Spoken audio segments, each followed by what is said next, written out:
Hey friends, this is Lauren. You are listening to Heart of the Case. In this episode, I'm going to give you a permission to pause, let go of those New Year's resolution because now is not the time. I will unpack that for you. And of course, we're going to talk about the inauguration.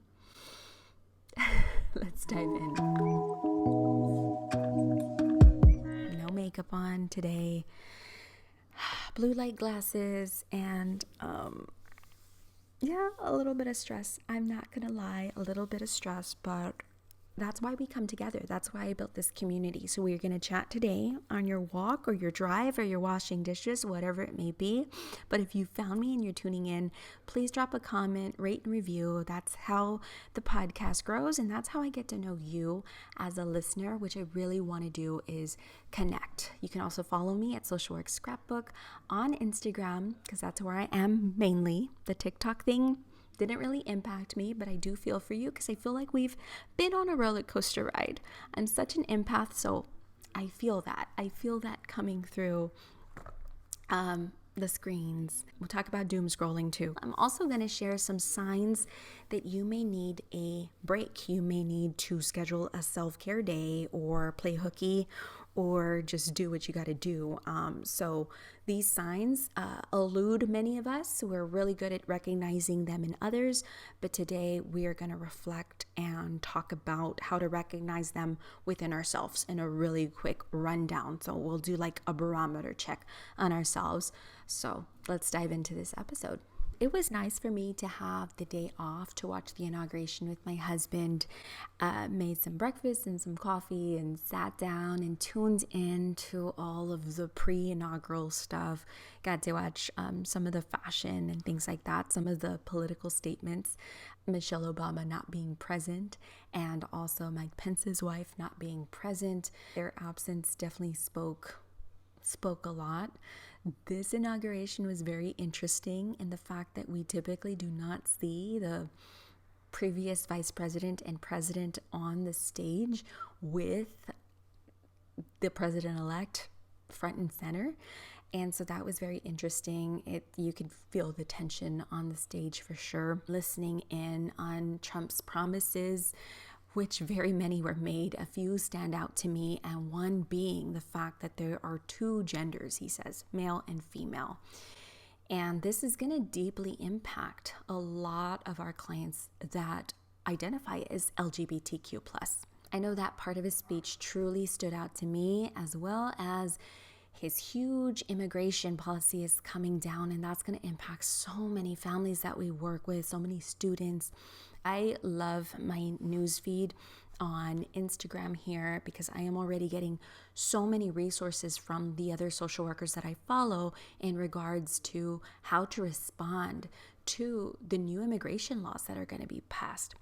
And I'm here to provide resources. If you have questions about that, please let me know in the comments. If you're watching or listening on Spotify, there is a place to comment. Also on YouTube, I just want to start that discussion. If you are feeling overwhelmed, because change is always overwhelming. We celebrated Martin Luther King Jr. on the inauguration day as well.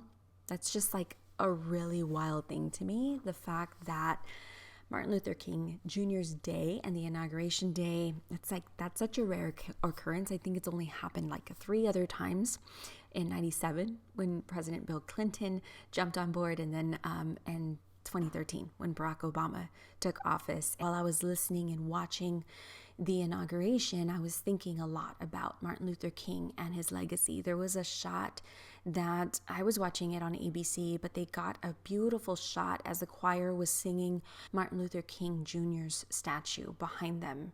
It was just such a stark reminder to me that we have overcome so much, and so important to realize that Dr. Martin Luther King Jr. once stated, "Only when it's dark enough can you see the stars."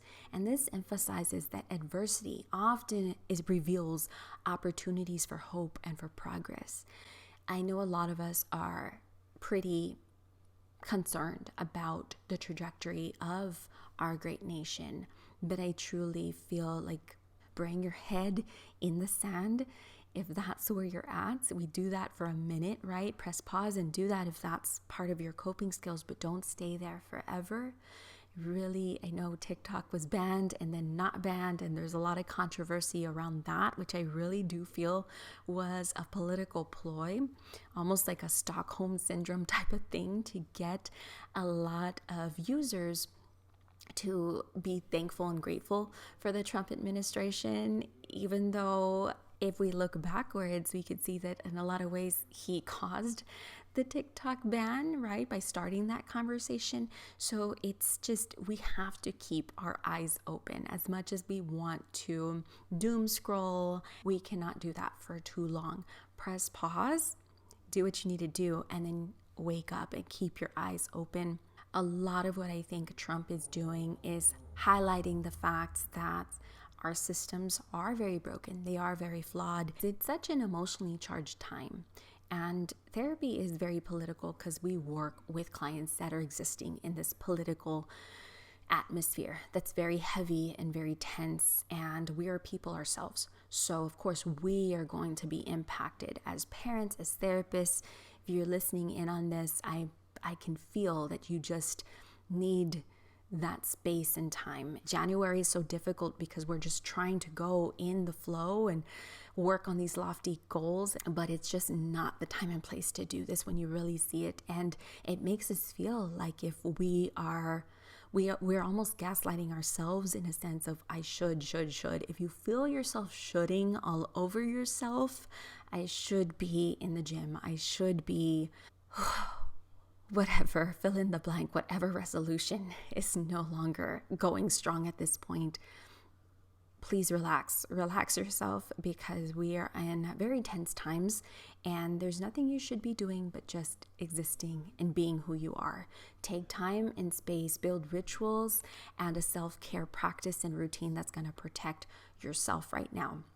And that might look like journaling, spending time with your family, or enjoying moments of alone time, right? And sometimes that is doom scrolling. You're like, Lauren, you just said not to do that. Do that if you must for just a little bit.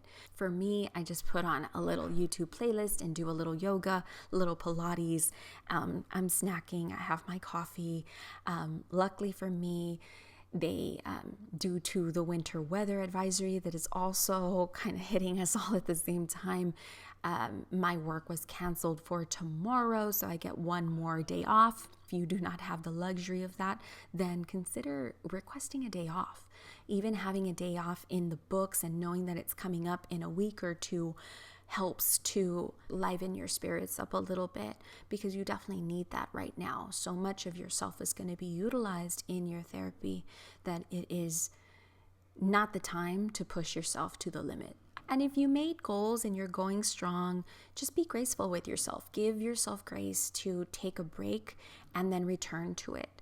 Don't take a break and then stop completely or burn yourself out from this goal. I do want to share some signs that you may be feeling burned out emotionally. You may be feeling apathetic. You might have increased frustration, a short fuse, feeling constantly on edge. It's probably not the coffee or caffeine. It might be an emotional sign that you need a break. Also, just cynicism, right? Negativity about work or about life in general. Physically, you might feel a lot of muscle tension, headaches, difficulty sleeping or staying asleep, and then just changes in your appetite. I know for me, I often stop eating. I don't have an appetite at all, and that's pretty unusual for me. So that's a big sign that I am starting to stress or burn out. Also getting sick or just feeling physically drained, even after you've gotten rest or even after you've taken a break. Some behavioral signs might be just avoidance, completely procrastinating on tasks, having trouble focusing or making any decisions, even small decisions, and then just withdrawing from situations, people, events that typically motivate you, like maybe it's a friend or a family member. You're kind of not reaching out to them as much, or you're neglecting your physical or personal hygiene or your hobbies that you typically do. Also, any increased substance use is another sign. So it's so important to take care of yourself. I share those because as active working adults, you're probably driving to work or walking and feeling your best right now. But we need to slow down to see if any of those indicators, physical, emotional, social, are present at all. You really want to try your best to build in a self-care day or some sort of ritual or practice. Journaling, meditating. I know it's really easy to feel a lot of doom and gloom around this day and around this moment for a lot of us that are huge advocates in our communities, but we really need to understand that change is part of the process. Change, death, rebirth, endings, new beginnings, they are part of life. I think overall I could tell that Trump was definitely trying to filter himself, which I appreciate because we don't see him do that too often. Most of what he said was very, I would say, politically correct for Trump. And definitely patriotic. It was very awkward to see him basically bash every single administration before today's administration. And I thought it was funny because I'm like, are you bashing your own 4 years that you did, a few years back? So he called it what the golden age is upon us, right? And then said several things that, hit me a little strong, which we'll unpack. One thing being colorblind. The other, of course, he addressed immigration and the Gulf of the United States or whatever that's going to be changed. Just so many changes coming. Another thing that stood out to me was the fact that he wants to be known as a unifier. Working as a clinical social worker, I really appreciated hearing him say that. A lot of times what I try to do as a therapist in session with my clients is get them to see themselves and really put words to what they want to become. Because if you're able to share what your goal is, and Trump's goal being having the legacy of a unifier, then what typically happens is your actions tend to align with what you claimed you wanted to do or be about. And so I saw that as a little bit of a light. I don't think I've ever heard him say that before. So identifying as someone that is a unifier would mean what? I'm going to ask ChatGPT right now. What makes a person a unifier? Okay, so it tells me empathy. Empathy comes up as number one, right? And if you are listening here, you're most likely an empath and you know what that means. That means that you're actively and genuinely caring about and understanding another person's feelings and perspectives. If we see this at all in this administration, I would be floored. I think a lot of us would be floored, but I like that he chose that as a word, especially on Martin Luther King Jr. Day. Unifiers are also strong communicators. They are very open-minded. There's a lot of integrity and fairness that goes into someone that claims to want to be a unifier, as well as visionary thinking. That is definitely a characteristic and trait that I do see in President Trump, is that he is a visionary, right? There's focus on shared goals. Right now, the goals and values may not align with a lot of our values, but I will say he is shedding light on some things that we do need to start looking into for sure. Unifiers also know how to resolve conflict and can share positive energy, and just they have a commitment to inclusivity. So I think there's a long way to go. He mentioned wanting to go back to colorblindness. He literally said colorblind, and I'm like, no, right? To me, that is definitely going backwards. There is a difference between colorblind and accepting everyone for who they are, and that fine line of ignoring racial differences. I choose myself to be color bold, that is celebrating diversity and actively addressing any inequalities that we see within the systems that we work in, rather than ignoring them completely, because then we do go backwards. I think in his mind, colorblind means inclusivity. That mindset is very, very old.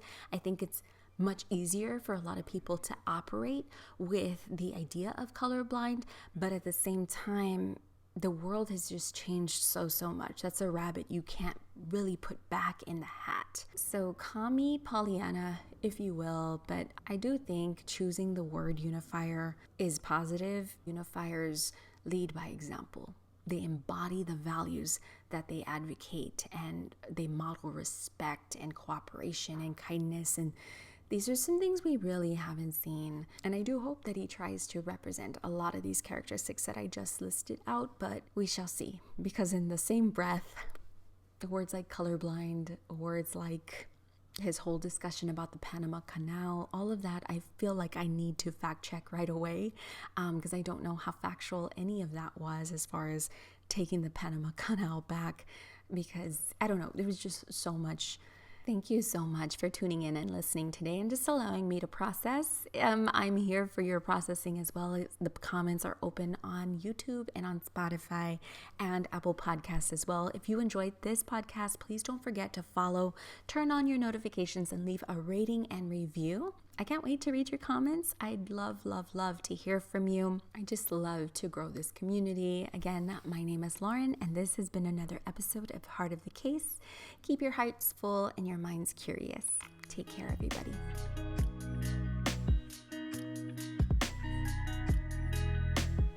New episodes of Heart of the Case drop every single week on Apple Podcasts, Spotify, and on YouTube Podcast.